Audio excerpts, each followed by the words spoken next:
Ahí está. Compartir pantalla. Entonces el chivo ya quedó. Y ahora vamos.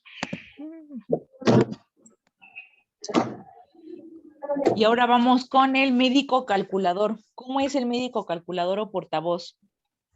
Pues ya vimos, ¿no? En parte es como un tipo robot. Enumera, prioriza, puede parecer frío. Sus notas pueden ser cortitas o de lo contrario muy completas, o sea que cumplan todo lo que pide la cédula de evaluación. Puede que en sus notas cite fuentes o cite guías de práctica clínica o hasta le ponga así, encuentro o no encuentro banderas rojas o cumple o no cumple tales criterios, porque le gusta dar argumentos. ¿Sí?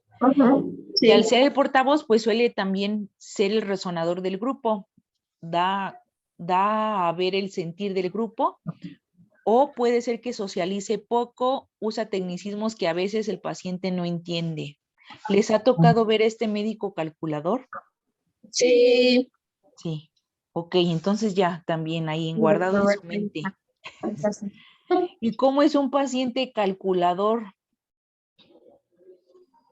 Enumera sus motivos de consulta, aporta información de lo que ocurre en la familia, quiere ver pruebas, quiere ver evidencias, suele ser ordenado, puede que hasta traiga así por especialidad sus carpetitas y hasta de colores. Sí. Puede este Trae las paciente... cajitas de los medicamentos también. Trae listas de medicamentos, puede ser muy rígido consigo mismo. Entonces ya también ya están identificando al paciente calculador. Sí. ¿Sí? Ok. Entonces, ya vimos, ya fuimos viendo de uno por uno. Ahora vamos a darle como que otra vuelta, ¿va? ¿Todos bien? Sí. Ustedes dicen que al líder hay que validarlo. Ok, pues, estoy de acuerdo. Pero solo recuerden que a veces ese paciente está en crisis. Y entonces, más que validarlo, le pueden mostrar los recursos, pues escuchar sus propuestas, pedirle el mismo que diseñe estrategias, preguntarle qué ha pensado y va a estar muy dispuesto a recibir educación. ¿Sí? Como que con este no hay tanto problema. A veces yo siento que ustedes tienen problema en validar al líder, pero cuando lo confunden, cuando es más bien un saboteador. ¿Se acuerdan que la doctora Roy les puso un caso de que decía paciente líder que llega a pedir su calcio con vitamina D? Pues ella no nos dio más datos de cómo estaba su tono de voz, su paralenguaje, pero yo podría hasta intuir que en vez de líder fuera una saboteadora, o sea, que llegaba a exigir ese medicamento. Pero como quiera, las estrategias no cambian, ¿no? Había que mostrarle los recursos, determinar si tenía o no tenía osteoporosis, darle alternativas, decirle, bueno, la vitamina D se puede conseguir mediante la piel con exposición al sol o bien se puede ingerir. O sea, el tratamiento farmacológico. ¿Va? Sí. Ok. Ahora, ¿qué estrategias tenemos cuando el paciente es un paciente acusador o saboteador? O sea, va a llegar, por así decirnos, a atacarnos. ¿Cuáles son las estrategias? Pues hay que permanecer tranquilos, neutrales, no tomarlo como personal, porque por ejemplo eso que dicen es que usted siempre me tiene descontrolado, pues ¿te afecta? ¿Te ofende? No. Me ofende. Me afecta, Depende, no, pero me ofende. pero, o sea, podría llegar podría llegar a molestarnos o a ofendernos, pero pues no se lo tomen personal. ¿Sí? Sí. Y les digo, a veces también así me han dicho a mí cosas que así como que, entonces usted es esclava del IMSS. Pero bueno, uno, sí soy esclava y dos, no me lo tomo personal. ¿Por qué? Porque el paciente ese ni trabajo fijo tiene. Pero como es su estilo, llega como que a atacar. Y también hay que, en parte, dirigir su energía a quien debe acusar. porque a veces sí como que llegan con la espada desenvainada con nosotros y ¿quién es el que se está causando sus enfermedades o sus molestias? Pues el mismo, entonces hay que ayudarlo, no lo vamos así a atacar directo, ¿no? Ahí vamos a ir haciendo poco a poco intervenciones, pero sí hay que dirigir su energía. Y en parte podemos también aceptar su acusación. Por ejemplo, muchos llegan, no, es que yo por un minuto que llego tarde me cancelan mi cita y cuando yo llego a tiempo aquí me tienen esperando más de una hora y yo me tengo que esperar y ustedes no me pueden esperar un minuto a mí. ¿Sí? Entonces, ¿qué podemos hacer? Pues aceptar su acusación, ¿no? O sea, sí es cierto, pero yo como médico, yo no manejo la agenda la maneja la asistente y así es correcto. Para la puntualidad hay tolerancia cero. Y muchas veces lo que hacen las asistentes es echarle la culpa al sistema, decirle, no, es que en cuanto usted no llega al primer minuto, el sistema me lo borra y me manda a otro paciente. Automáticamente lo borra. Automáticamente, o sea, ahí estás como que haciendo, por así decirlo, una distracción, o sea, estás echándole la culpa al sistema. Y también hay asistentes que, por ejemplo, si su cita es 4:30, en el carnet le anotan 4:15, por si se le llega, por si se llega tarde, lo puedan pasar. Pero, ¿qué pasa si hacen eso y el paciente se malacostumbra a llegar tarde? Se enfurece, ¿no? Es que con la otra asistente llego tarde y ella sí me respeta mi cita, pero es porque la asistente se la truqueó en el carnet. Ajá. Entonces, siempre que hagamos como que una intervención o un truco, hay que como que ver, bueno, y a largo plazo si nos conviene o no nos conviene. Y cuando el paciente dice, ay, si ni sirve el medicamento que me dan, pues, ¿qué le podemos decir? Pues si va a querer o no va a querer su medicamento. Le pregunto porque dice que no le sirve. Y a veces hasta dicen, bueno, no, sí, démelo.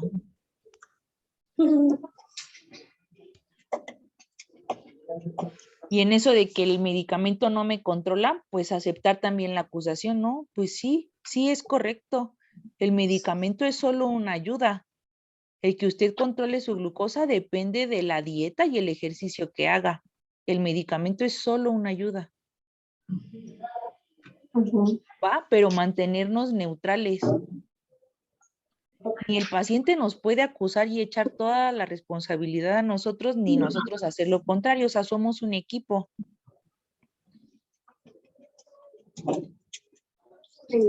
¿Sí? ¿De acuerdo? Sí, de acuerdo. Con el paciente distractor, ya ustedes habían dicho las estrategias. Con este paciente vamos a tratar de acortar la consulta. Y también hay que ser pacientes porque llegan con muchos motivos de consulta. Entonces, por ejemplo, lo que nos puede servir es enumerarlos. Créanme que yo he hecho hasta, por así decirlo, 6 u 8 padecimientos actuales que realmente pues los voy priorizando. No puedo agotarlos todos en la nota. Imaginen cuánto me tardaría. Pero si el paciente llega como que por muchas cosas, trato de poner así, por ejemplo, aunque sean cortitos, padecimiento actual y le pongo así, PA1, lumbalgia, PA2, tos, PA3, sangrado transvaginal. Y ya como que yo voy priorizando y ya voy como que haciendo semiología del que yo considero más importante. ¿Sí? ¿Estamos? Porque acuérdense que este paciente nos intenta distraer. Pierde las referencias, pierde las notas, no se acuerda, perdió las recetas, va con varios médicos, le gusta escuchar muchas opiniones. ¿Sí? Sí. Entonces, con este vamos a intentar, en la medida de lo posible, numerar rápido todas las molestias vagas que traiga, las vamos numerando. ¿Y qué creen? A veces, aunque sí sirve separarlas, pero hasta a veces son todas de un mismo padecimiento actual. Pero el paciente te envuelve tanto que te distrae. ¿Cómo es esto? Por ejemplo, yo tengo una que de hecho estaba en otro consultorio y no le gustaba cómo la tenía en ese consultorio, entonces la cambiaron al mío. ¿Por qué? Porque sus motivos de consulta son como que muy difusos y se queja de muchas cosas, por ejemplo, así de que es que no duermo bien, y es que me duelen las articulaciones, y estoy bajando de peso, y es que me siento cansada, y cuando camino siento que me falta el aire, y mire, ni siquiera puedo hablar bien, porque ya como que me canso, y yo no quiero estar así, que no sé qué. Con esto poquito que les di, ¿cuál es como que su primer diagnóstico? Ansiedad. Ansiedad, y eso hizo su médico, la mandaba a psiquiatría. Y el psiquiatra la regresaba, decía que no tenía ni ansiedad de depresión, que le buscaran por otra cosa la pérdida de peso. Entonces, ¿qué hacía su médico? Pues la mandaba a medicina interna, ¿sí? Y pues también el internista decía, no, pues todo bien, le hice perfil tiroideo, le hice la química sanguínea, todo bien, pues se la regreso con su médico familiar y que la manden a psiquiatría. Y así, pero sí, si psiquiatría ya la habían mandado. Entonces, pues ya llega conmigo, sí me suelo tardar con esa paciente, pero entonces ya fue así como que, a ver, voy haciendo el 1, el 2, el 3, el 4, y así como que dije, bueno, o puede ser que la paciente traiga muchas cosas o puede ser que solo sea una. Y ya dije, ok, se queja de dolor articular. Le empecé a hacer esa semiología y también detecté que tenía fenómeno de Raynaud. La mandé a reuma y terminó siendo un lupus. Lupus. ¿Va? Pero estos pacientes, o sea, se distraen ellos y también nos distraen a nosotros, Ah, sí. El llanto.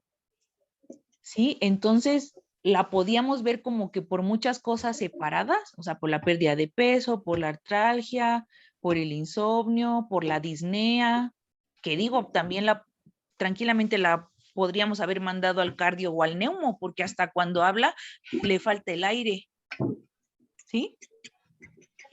Entonces, una estrategia es separar sus múltiples motivos de consulta en 1, 2, 3 y 4. Lo podemos hacer. A veces sí están separados, pero también hay como que darles una mirada global. A ver si no es que todos esos motivos aparentemente difusos sean de una sola patología. Y con estos pacientes vamos a tratar de ser claros y directos. Si nosotros detectamos algo urgente, hay que hacérselos saber, hacer que entiendan que es urgente, porque son distractores, ¿sí? Y a veces sus motivos de consulta son graves. Si graves me refiero a, me ha tocado ver hasta que están ciegos de los dos ojos, pero te están distrayendo con otras cosas, ¿va? Y vamos a tratar de acortar la consulta. ¿Por qué? Porque cuando la cortemos, van a decirnos otra cosa y la otra vez la vamos a cortar y otra, ¿va? Sí. Ok, con un paciente aplacador, con una víctima, con un chivo, ¿qué estrategias tenemos? Si está en urgencias, revísenlo. Puede ser que esté grave y que por lo mismo de que es víctima, que no se queje. Y ustedes creo que ahí en su sede dicen que al chivo expiatorio, o corríjanme, creo que ustedes dicen que hay que llevarlo a su peor escenario. Ajá. Yo como tal, yo no estoy de acuerdo en eso. Porque si de por sí ya se victimiza y lo vamos a victimizar más.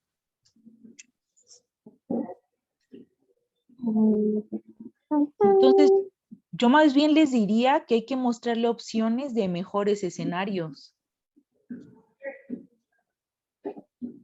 O sea, hacerle ver sus recursos y sacarlo como que de esos pensamientos catastróficos que tiene y llevarlo a ser que puede modificar cosas para estar mejor. Y aún así, volvamos a esto de peor escenario. Aquí en esta parte, el peor escenario, ¿para quién? Pues para él, ¿no? Para él. Pero al final sería también como a uno como médico, porque entonces sería que no estamos haciendo.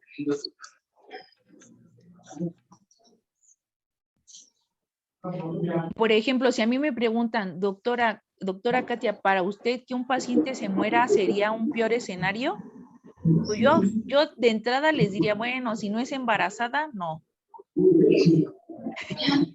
O depende del padecimiento. Si es un paciente en fase terminal que nada más está sufriendo, ya no se puede hacer más por él, no es tan peor.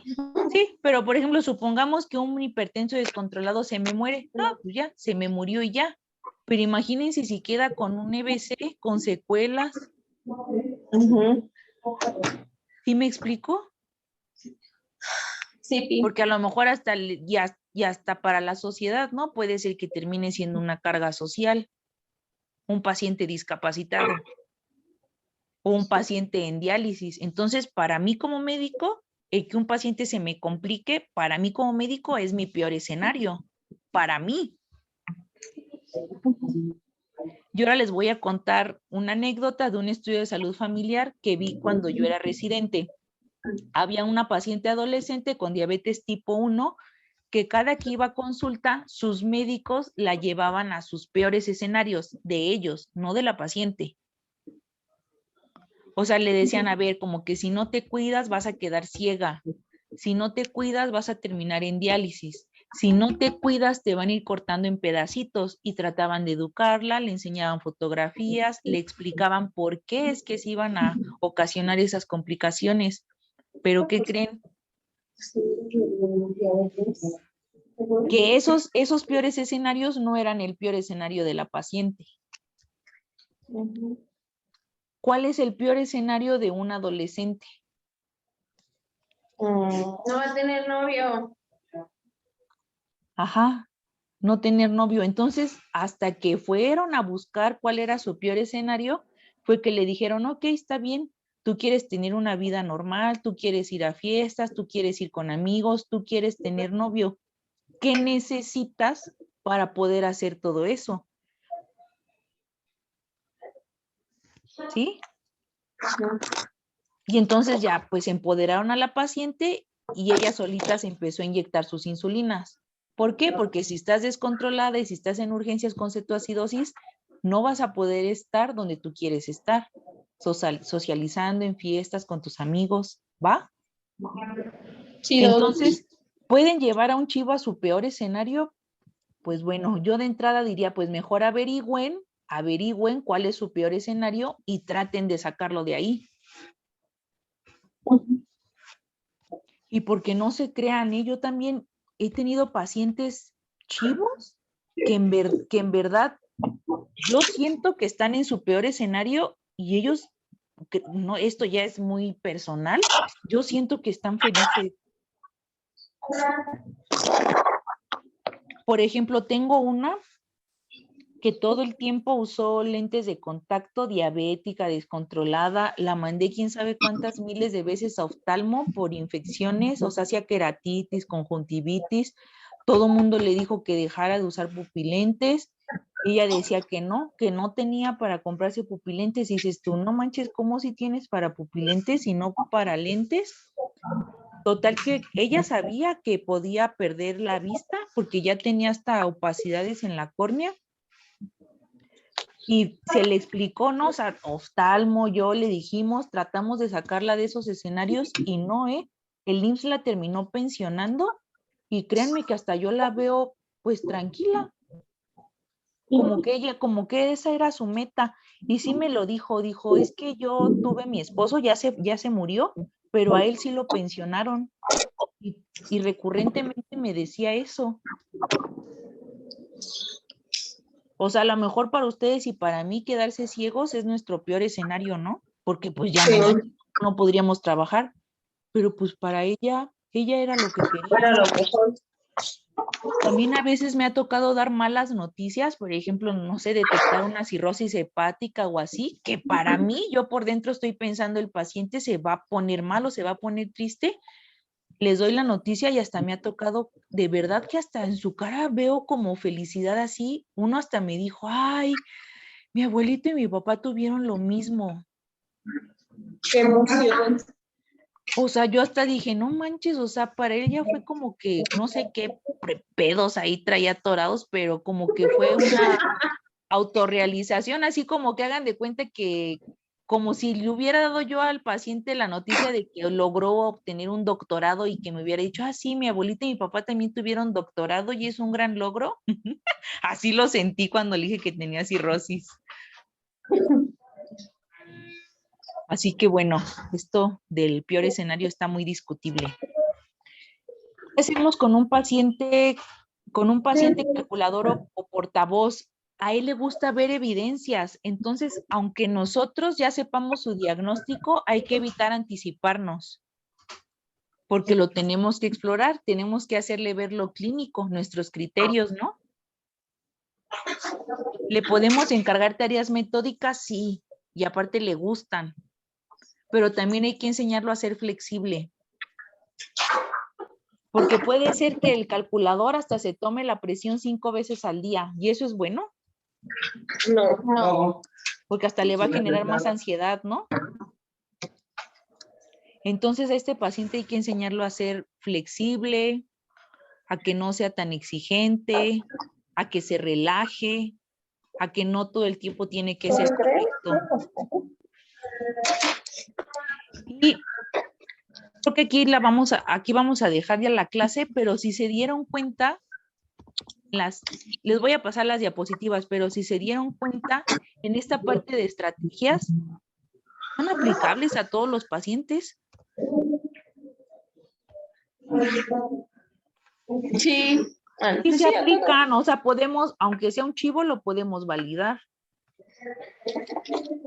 Aunque sea un líder, le podemos mostrar mejores escenarios. ¿Sí? Entonces son como que recomendaciones muy generales, aunque a veces querramos definirlas para solo un estilo o un rol. Entonces, bueno, ahora vamos a ver recomendaciones generales. En general, puede ser pacientes, ser amables, escuchar a nuestros pacientes, presentarnos con ellos, preguntarle cuál es el motivo de consulta. En lugar de decirle por qué viene a consulta, en vez de atacarlo, preguntarle cuál es su motivo de consulta. ¿Sí? Apegarnos a lo clínico, priorizar todos esos motivos de consulta. Ser honestos, o sea, si algo no sabemos, pues decírselo. Decirle, yo nunca había escuchado ese diagnóstico. Voy a estudiar, hasta lo agradecen, ¿eh? No, ni crean que piensan, ay, mi médico no sabe, no, hasta dicen, ay, la doctora se va a poner a estudiar mi caso. Si identifican algún elemento familiar o si ya identificaron el estilo de paciente, lo pueden dejar en la nota. Yo, por ejemplo, con pacientes agresivos, y en la notita le pongo paciente con estilo de comunicación acusador. Para mí ya me estoy dejando como una pista, entonces voy a tratar de estar acompañada cuando esté con ese paciente. A veces anotan cosas en la nota como que X paciente proviene de familia nuclear, etapa de retiro y muerte, cuida hijo con EBC. A mí, eso a mí no me sirve. Si a ustedes les sirve, pónganlo, pero a mí no. Por ejemplo, dice proviene de familia nuclear. ¿Qué es eso? O sea, ¿es su familia de origen o la de procreación? ¿De cuál me estás hablando? No entiendo. Luego dices que está en etapa de retiro y muerte. En etapa de retiro y muerte ya debe estar solo con su pareja y me estás diciendo que cuida a un hijo con EBC. Entonces a mí, Katia, a mí eso no me sirve. Yo si encuentro algo, pues mejor lo pongo, pero tal cual lo haya yo encontrado. Por ejemplo, yo en este caso, pues hubiera puesto, pues cuida hijo con EBC. Por la pura edad, ya sé en qué etapa va a estar el paciente. Y ya sé que tiene una complicación del desarrollo. ¿Sí? Por eso es a su criterio de ustedes. Y bueno, en esta parte vimos lo como de los roles idiosincráticos, pero también no olviden que tenemos la parte del rol tradicional. Y esos roles se pueden validar no solo a los líderes. Y a veces no vamos a poder validarlos, sino que vamos a tener que facilitar que se dan esas funciones del rol. ¿Cómo es esto? No solo lo hacen los médicos familiares. Yo, por ejemplo, cuando roté en ortopedia en cadera, el médico les hacía intervención en el rol. Le decía, oiga, fulanita de tal, ya, señoras de 80 años, dice, ya deje que usted la cuiden. Ya usted no va a poder cocinar, no va a poder lavar ropa. Aunque sus hijos lo hagan mal, deje que lo hagan. Aunque laven mal, aunque tiendan mal la ropa, aunque no hagan las cosas como a usted le gustan, deje que las hagan. ¿Qué intervención está haciendo ahí el ortopedista? Está facilitando que el paciente ceda funciones de su rol. ¿Sí? Que no es sencillo porque la señora ya lleva más de 50 años lavando, planchando y cocinando. Pero en vez de validarla, en vez de hacer que lo quiera seguir haciendo, está facilitando que ceda esas funciones de rol. Y en general, pues traten de mantener el buen humor. Su compañero dijo, hay pacientes que te preguntan, doctor, ¿y cómo voy? Pues contéstenle, en vez de que se enojen, díganle, ¿cómo? Si usted me tiene que decir cómo va. Si el paciente llega con muchos motivos de consulta difusos o muy claros, pues díganle, poco a poco lo iré conociendo. Saque otra cita para ver tal cosa. O si hoy vamos a ver lo de su lumbalgia, saque una cita para ver lo de su tos crónica, por decir algo, ¿no? Si detectamos una urgencia clínica, pues hacérselo saber, educarlo.